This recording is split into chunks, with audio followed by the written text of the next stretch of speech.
Ya, pemerintah terapkan PPKM level 3 di seluruh Indonesia untuk nanti libur Natal dan Tahun Baru di seluruh wilayah di tanah air. Penerapan PPKM level 3 akan membatasi mobilitas dan kegiatan masyarakat selama libur.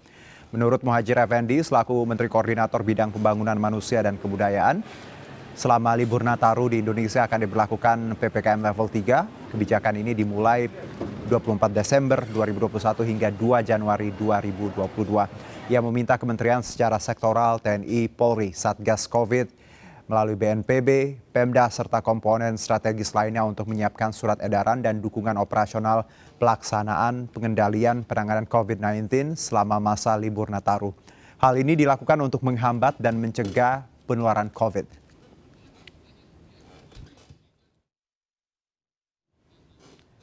Ya, sementara itu Menko Marves Luhut Panjaitan mengatakan pemerintah akan melarang perayaan libur Natal dan Tahun Baru. Hal ini sangat berpotensi menimbulkan kerumunan dan meningkatkan kasus COVID.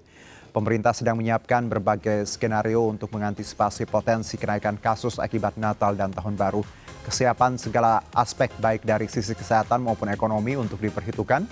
Dan saat ini indikator Google Mobility juga memantau pergerakan masyarakat di Jawa Bali menunjukkan kenaikan yang signifikan di atas periode Nataru tahun lalu dan mendekati posisi periode Idul Fitri Mei-Juni 2021.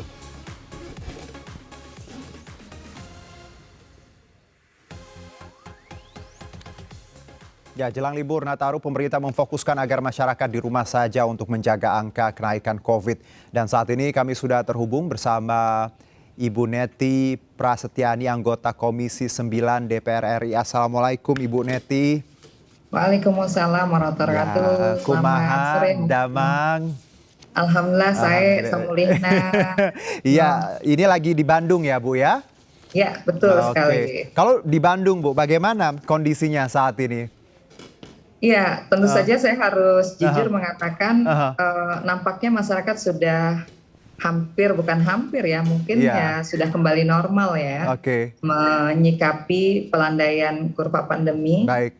Tentu saja justru ini yang harus Mhm. membuat kita tetap waspada dan siap Oke, siaga. baik. Seperti itu. Kita bicara mengenai angka terbaru, Bu. Ada kenaikan, tapi tidak signifikan sebenarnya. Ada, ya, let's say angkanya sedikit seperti itu. Tapi kita juga harus waspada karena memang angka ini, ya, yang kita takutkan adalah jelang akhir tahun akan bertambah.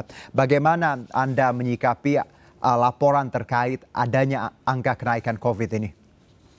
Iya, saya pikir ini Mhm. satu hal yang sejalan dengan apa yang disampaikan oleh Pak Menteri Kesehatan ya Ya. dalam rapat dengar pendapat beberapa waktu yang lalu Mhm. bersama Komisi 9 DPR RI, bahwa kita semua menyadari virus itu tidak mungkin kemudian kita buat zero ya Mas Ya. Juno. Jadi memang Mhm. sepanjang sejarah kehidupan manusia ini selalu saja ada berbagai jenis virus, salah satunya yang hari ini ada di hadapan kita, yaitu COVID-19. Nah, Oke. tentu yang bisa kita lakukan adalah bagaimana kita bersama-sama melakukan peran ya dengan atribut sosial yang kita miliki. Mhm. Nah, ketika menyikapi angka ini sebetulnya kita sudah sering kali mengingatkan Pak Menteri beserta seluruh jajaran dan juga mitra ya yang terkait dengan penanganan pandemi. Yang pertama, kalau memang diyakini bahwa vaksinasi ini adalah salah satu cara untuk meningkatkan antibodi ya, membentuk imunitas.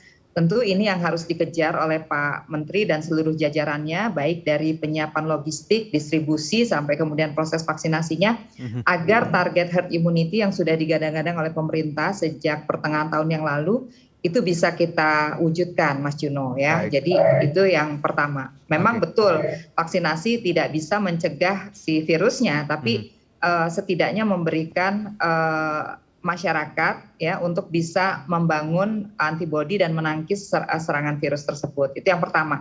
Kemudian yang kedua, kita atau saya pribadi sering mengingatkan pemerintah untuk membuat kebijakan yang konsisten ya, kebijakan yang partisipatif, tidak membingungkan masyarakat. Jadi artinya kalau kemudian pemerintah akan menerapkan level 3 pada libur panjang Nataru ini, tentu semangatnya adalah untuk membatasi mobilitas, kemudian juga melakukan sebuah pengendalian ya, Nah, tentu saja pengendalian ini juga harus dibarengi bagaimana pemerintah melakukan proses sosialisasi, kemudian juga policy marketing ya, sehingga nanti masyarakat bisa secara utuh memahami dan kemudian bisa mematuhi disiplin sehingga tidak ada lagi civil disobedience ya dalam pengetatan yang akan dilakukan pada saat libur panjang Nataru ini. Ya, Oke. mulai dari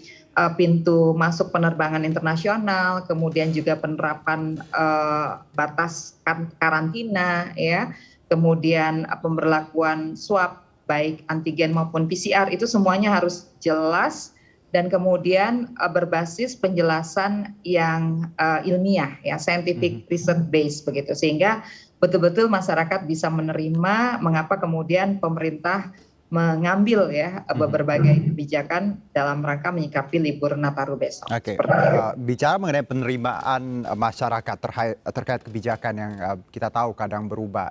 Ini bukan berarti nggak bisa berubah ya Bu, karena kita tahu kondisi sangat dinamis, jadi Betul, menyesuaikan. Tapi kita tahu betul. bahwa vaksinasi berjalan, kita di level 1, usaha boleh buka seperti itu. Tapi ada kebijakan yang nanti ketika kita tahu level 3 adalah membatasi, core-nya adalah intinya membatasi aktivitas di ruang publik. Ini berarti apa yang dijanjikan di awal dirubah lagi di akhir tahun. Bagaimana pemerintah di sini harusnya bisa menjamin masyarakat yang mungkin punya aktivitas, punya usaha, agar mereka juga dengan aturan level 3 tidak merasa tadi janji diingkari seperti itu. Ya, ya tentu saja tadi yang disampaikan oleh Mas Juno juga sudah terselip ya Oke, jawabannya, bahwa apapun yang diambil oleh pemerintah itu harus mengedepankan prinsip keadilan gitu. Jadi baik. kalau kita bicara tentang kebijakan kan, ya kebijakan ini memang akhirnya harus seperti buka tutup ya. Ya. Ya, kalau bicara soal pandemi, karena Mhm, saya sendiri secara pribadi menyadari ya bahwa mhm, selama ada mobilitas, selama ada perjalanan, tentu yang namanya potensi penularan ini tetap saja ada ya, Mas mhm, Juno. mhm. Hanya bagaimana kemudian kebijakan ini tidak membuat masyarakat bingung dan kemudian masyarakat tetap bisa melanjutkan kehidupan. Ini yang menjadi tantangannya bagi pemerintah. Sehingga jangan lagi nanti beredar ya seperti misalnya aduh mau jualan aja kayak mau dagang narkoba begitu. Nah, ini hal-hal yang kemudian Betul. membuat masyarakat akhirnya mohon maaf ya Aha, menurun ya kepercayaannya. Aduh mau ditutup mau enggak pokoknya saya emang tetap susah. Nah, hal mhm, seperti ini yang tentu harus kita hindari. oke. Saya sepakat bahwa libur panjang ini belajar dari pengalaman sebelumnya pasti memicu masyarakat untuk melakukan perjalanan ya entah sekedar bersilaturahim beranjang Mhm, sana ke rumah keluarga atau ya, bahkan kemudian melakukan perjalanan antar daerah ya oke. seperti itu Ya, karena sehingga kemudian pemerintah mengambil keputusan untuk menerapkan kebijakan level 3 bukan dalam konteks penemuan kasusnya ya mhm, tapi dalam rangka pengetatannya, ya saya pikir dari sekarang sudah harus dilakukan ya pertemuan-pertemuan yang bersifat koordinatif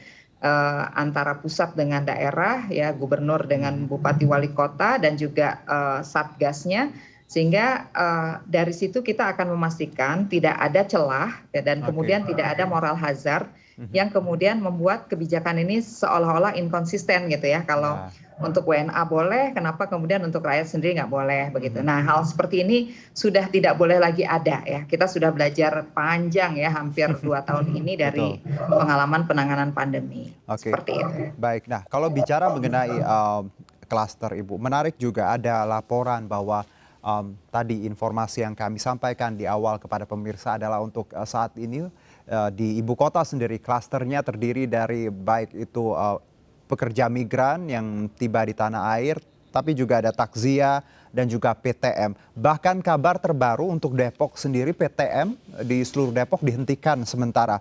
Bagaimana Ibu melihat bahwa kemungkinan untuk PTM ataupun klaster-klaster lainnya harus dievaluasi lagi agar tadi perkumpulan orang, kegiatan di publik yang melibatkan banyak orang bisa lebih ketat, Ibu? Iya, tentu saja Hmm, ini juga sering disebutkan oleh pemerintah sebetulnya bahwa kita harus tetap mengetatkan atau kita harus tetap konsisten terhadap penanganan di titik hulu, Mas Juno. Jadi Baik. di titik hulu itu ada 3T kan begitu ya, ada testing, tracing, dan tentu saja yang juga tidak kalah penting adalah whole genome sequencing ya. Jadi Ya. artinya karena memang virus ini memiliki kemampuan untuk beradaptasi dan kemudian membelah diri, mempertahankan eksistensinya, boleh jadi akan muncul varian-varian baru yang kemarin juga sudah kita rasakan sendiri ya di bulan Juni Juli, yaitu ada varian Delta.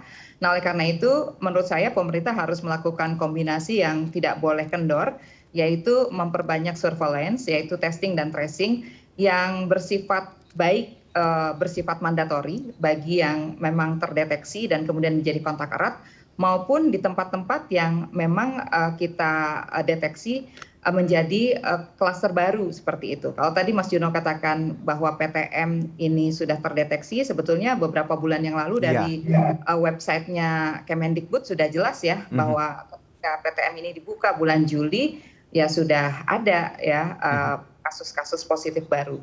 Nah, oleh karena itu kata kuncinya adalah testing, tracing harus menjadi surveillance dan bukan menjadi komoditi yang membuat masyarakat bingung. Nah, oleh karena itu pemerintah harus hadir ya bagi masyarakat, bagi rakyat Indonesia, mengendalikan segala sesuatunya baik mulai harga maupun kualitas dari testing yang memang menjadi gold standar dalam pengendalian pandemi COVID-19. Baik, Ibu Neti Prasetyani, terima kasih Nuhun atas waktunya. Ya. Sami-sami Mas Juno. Iya, sehat-sehat dan selamat sore. Insya Allah kita ngobrol lagi, Ibu. Terima kasih.